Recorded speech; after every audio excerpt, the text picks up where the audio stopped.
In this video, we're going to update the women's college basketball top 10 that we did on the 1st of December. At that time, UCLA was riding high over their victory over South Carolina. UConn was feeling pretty good about itself, and South Carolina was licking its wounds.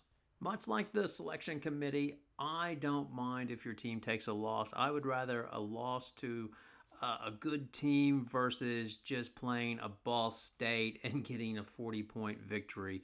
That doesn't impress me as much as getting a close loss. Or I think we find out more about teams when they take on other teams that we expect to be good. So if you expect your team to be on the list and it's not in the top 10, it's probably more about who you have played, as I find it very difficult to watch a team just thumping another team by 30 or 40 points and trying to discern how great they are from that win. Before we start, if you enjoy the content, then please consider subscribing to the channel and giving the video a like. All right, let's get into this. Okay, remaining at number 1 is UCLA. On paper, they look devastating. They took down South Carolina. They're scary inside with Betts, Gardner, Dugliach, and Barker. The real question about UCLA is the backcourt. Is the trio of Kiki Rice, freshman point guard Alina Arnasalo, and London Jones good enough? Ledger Walker is not returning this year, which UCLA has confirmed. That might not be a bad thing if everybody else can stay healthy, as they need shooters around Betts and Arnasalo, Jones, and Gardner. That's better if those players are on the floor. Washington played UCLA close at their home, but UCLA clamped down at the end and won fairly easily by 10 points. So UCLA is just good. But there is the lingering question, can they do it later in the season? Number 2, South Carolina returns. It seems that Dawn Staley got her point across in the UCLA game, which was basically, don't take bad shots. We don't have our cheat code back there with Cardoso. And well, when they take good shots, TCU and Iowa State pay the price. It appears that Malaysia Fulwiley is out of the doghouse, as she is getting regular minutes again following the UCLA loss. The other one is Tessa Johnson. She's still coming off the bench, but if you look at her minutes, on most nights, she is getting more than Raven Johnson and Tahina Paopao, and she has also gotten more minutes than Bree Hall in every game since the UCLA game. I am planning to do a deep dive on South Carolina's lineup, as I find it fascinating how Dawn Staley puts all of that talent together and which one is the best combination so far. Number 3 is Notre Dame. I'll keep it brief as I've done a big video on them. But yes, they have 2 losses, but overall they've played 5 teams, or 5 really good teams, in my opinion: USC, TCU, Utah, Texas, and UConn, and they've gone 3-2, which I think is impressive if you consider that they have Maddie Westbeld out and Carlin out. When they get healthy, this team is just going to get better and better, so I'm rewarding them for having a tough schedule. Number 4, I have Texas. The teams they've played so far are Notre Dame and West Virginia.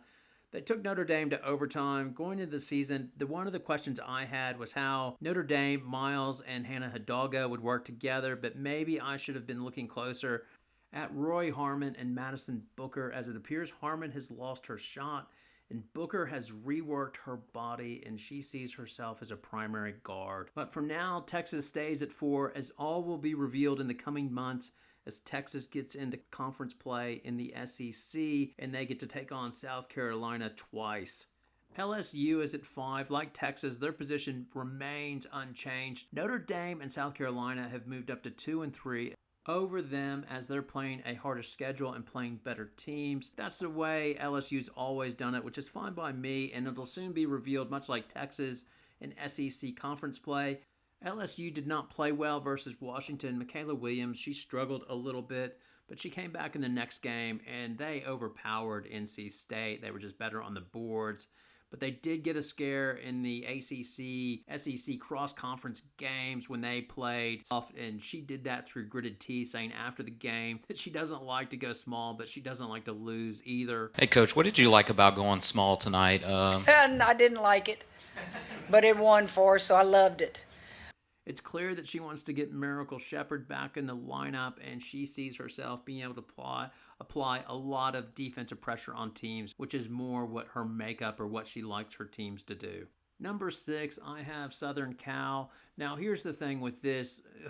You'll people will say I'm a hypocrite because USC really has not played anybody since the Notre Dame game, but I think they're better than the 8, 9, and 10 teams that I have. The questions remain the same as they were after their loss to Notre Dame. Will Kennedy Smith indeed return this season? How does Talia Van Oelhoffen fit in with Juju Watkins and with Kiki Ari-Effen?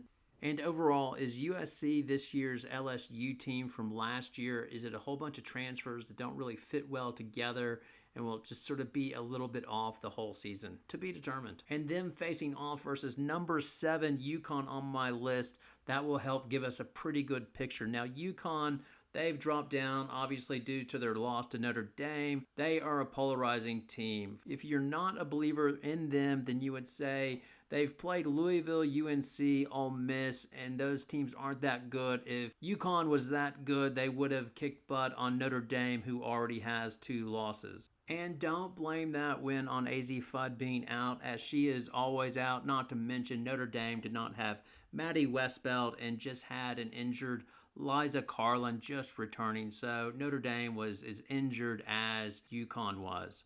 If you are a believer, then you say, we've got this. It was an early loss that'll help us, as we have Azzi Fudd, Sarah Strong, who's been as good as advertised, and this will allow Paige Beckers to do what Paige Beckers does best, which is be the straw that stirs the drink, and then go supernova when it is required. Who's right, who's wrong? Well, we'll start to get an indication when they play USC the following week. In addition, we'll get a real clear understanding of where they're at when they face off against South Carolina in February 25. At 8 and 9, I have Duke and Oklahoma, respectively. They played against each other in a great game in one of the Thanksgiving games. Duke won in overtime, so they're number 8 essentially, but these teams are really close. Duke has 2 losses, one to Maryland by 5 points on the road, and then the other one was to South Carolina where they went down by 11 points. I'm looking forward to them squaring off versus Notre Dame in February. The other question I have for them is this a team with a whole bunch of really, really good players but not a great player, and is that what they need to get over the top to make it to a Final Four? With Oklahoma, they're still obviously in the process of getting Beers comfortable in the offense. She went for 31 versus Duke in that loss, and they had a good win over Louisville on the road by 6 points. But much like Texas, we'll find out more about them when we get into SEC conference play. Will the SEC be bamboozled by their motion offense, and will they be a revelation, or will it be a welcome to the SEC, Oklahoma, and they will be overwhelmed by the physicality? Now, the final team is TCU. Yes, they got their hat handed to them by South Carolina, but who hasn't had that happen? The thing I like about TCU is they know who they are. We're going to run a lot of pick and roll with our guards off of Sedona Prince.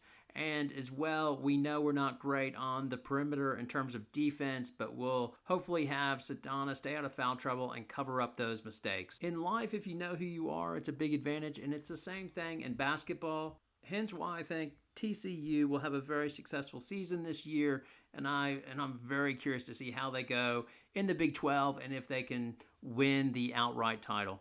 So just to recap, I've got UCLA 1, South Carolina 2, Notre Dame 3, Texas 4, LSU 5, USC 6, UConn 7, Duke 8, Oklahoma 9, and TCU 6. Maryland misses out once again. Give me your poison below. All your comments and feedback are welcome. Thanks a lot for watching. Have a great day.